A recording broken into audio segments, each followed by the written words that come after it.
Chapitre 5. Du Con pour les pères. S'il y avait une situation avec laquelle Con était décidé à mettre un terme, c'était son conflit avec Verdouillet. Il avait sommé Bizien de choisir. C'était lui ou Verdouillet. Le directeur du tourisme Grand Sud les avait convoqués tous les deux pour leur signifier sa décision. Il était 10 heures du matin lorsque Con monta sur sa moto pour se rendre au bureau de l'agence où devait avoir lieu l'explication définitive entre Bizien, Verdouillet et lui-même. Il eut une crevaison dès les premiers mètres qu'il parcourut, ramena la bécane au Faret et fit de l'autostop sur la route de Papette. Mais tout le monde le connaissait dans l'île, et dès qu'on l'apercevait, on accélérait. Il attendit une bonne demi-heure et vit enfin arriver une mobilette de blanc vêtu. C'était le père Tamil, le jeune dominicain. Le père Tamil n'avait pas plus de 30 ans, mais Con se méfiait de lui comme de la peste. Il fallait s'attendre à tout avec un révérend qui était agrégé de lettres. Le religieux avait du reste une façon de le regarder qui inquiétait Con. Il craignait toujours d'être reconnu. C'était purement nerveux. Il prit la place du poulet ficelé sur le porte-bagages devant le volatile dans ses mains. « Alors » demanda-t-il. La veille, Con avait tenté ce qui pouvait passer pour une tentative de réconciliation posthume entre Gauguin et Monseigneur Tatin, son ennemi juré, ou en tout cas entre la volupté d'être et l'Église catholique à Tahiti. Con avait offert une de ses toiles à l'école des missions, dans l'espoir, écrivait-il dans la lettre qui accompagnait le don, de la voir figurer à la place qui fut jadis refusée à la fameuse toile de mon maître et tout l'or de leur corps.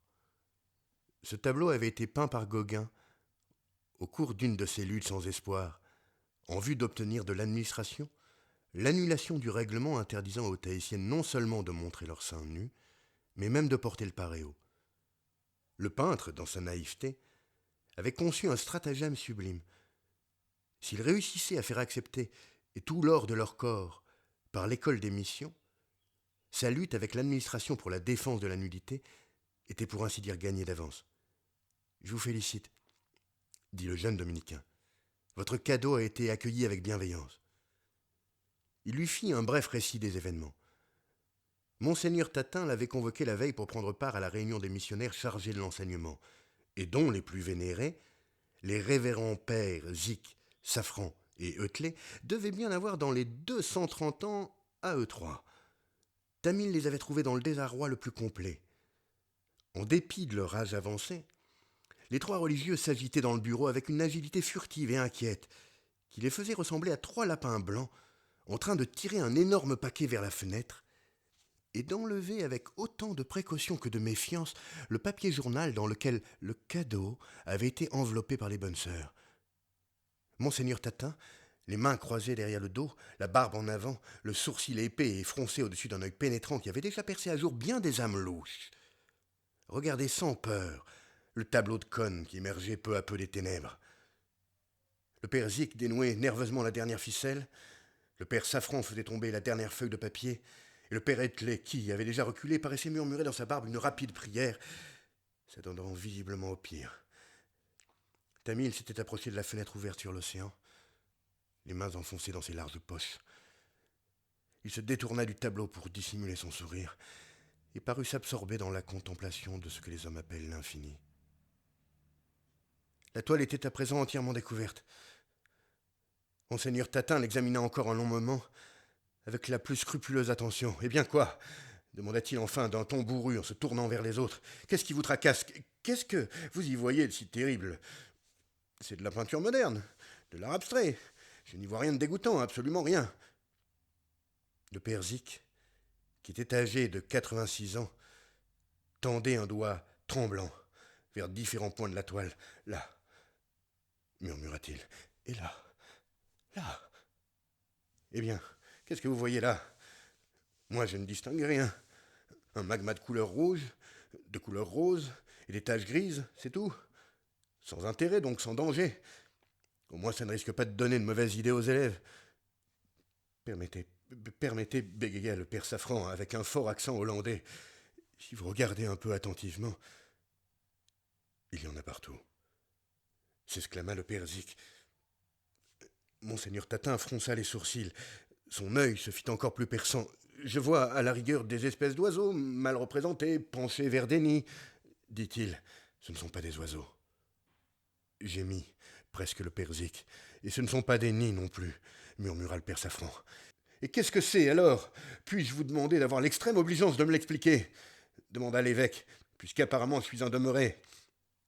Les vieux dominicains demeurèrent quoi? C'est ce qu'on appelle de l'art abstrait, affirma monseigneur Tatin avec force. Ça ne représente rien. C'en était visiblement trop pour le père Zik. Ça n'a rien d'abstrait, déclara-t-il fermement. Alors qu'est-ce que vous voyez? C'est très mal dessiné, bredouilla le père Zik, mais on reconnaît distinctement. Quoi?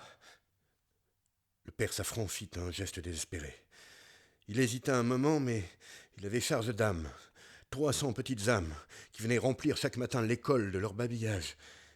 Courageusement, il s'approcha de la toile et commença à suivre les contours d'un doigt tremblant.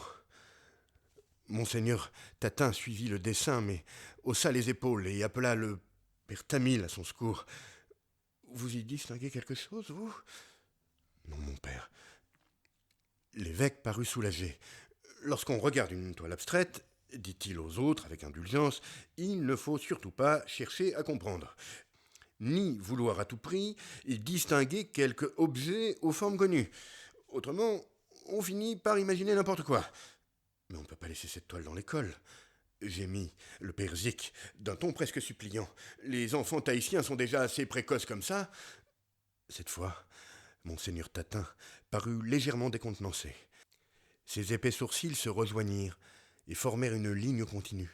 Ses yeux revinrent vers la toile et le père Tamil, qui avait du mal à retenir un éclat de rire, voyait que son supérieur essayait de faire emprunter à son imagination une voie qu'elle n'avait encore jamais suivie. Cela dura un bon moment, après quoi l'évêque parut à la fois curieux et excédé. Le regard qu'il promena ensuite sur le visage du bon père Zik était fortement désapprobateur et assez sévère. Je me demande bien ce que vous pouvez avoir en tête, Zik, grommela-t-il. Je commence à croire que vous êtes resté trop longtemps à Tahiti et que vous voyez Dieu sait quoi partout. Le père Zik était au bord des larmes, et monseigneur Tatin se radoucit un peu. Allons, allons, dit-il. Je sais que vous n'avez pas l'habitude de cette peinture, et ce n'est évidemment pas de l'art sacré. Mais nous n'avons pas le droit de nous montrer obstinément réfractaires au modernisme. Nous ne devons pas chercher dans ce tableau quelque chose que nous connaissons. Jetant un nouveau coup d'œil à la toile, l'évêque fit courir son doigt le long d'une forme bleue. À la rigueur, on peut se dire que ce sont là des oiseaux qui voltigent devant leur nid dans la verdure tahitienne. D'ailleurs, les couleurs sont celles de Gauguin, c'est très bien. Ce ne sont pas des oiseaux, bredouilla le père Zik, avec une obstination toute germanique. Ce sont, eh bien, ce sont des organes sexuels, dit le père Safran d'une voix sombre, masculins et féminins. Il eut un long silence. Le père Tamil entendit l'océan qui mugissait sur la barrière de corail. Il lui semblait que l'océan riait. Il lui parut soudain qu'il reconnaissait dans ce mugissement le rire de Cohn lui-même.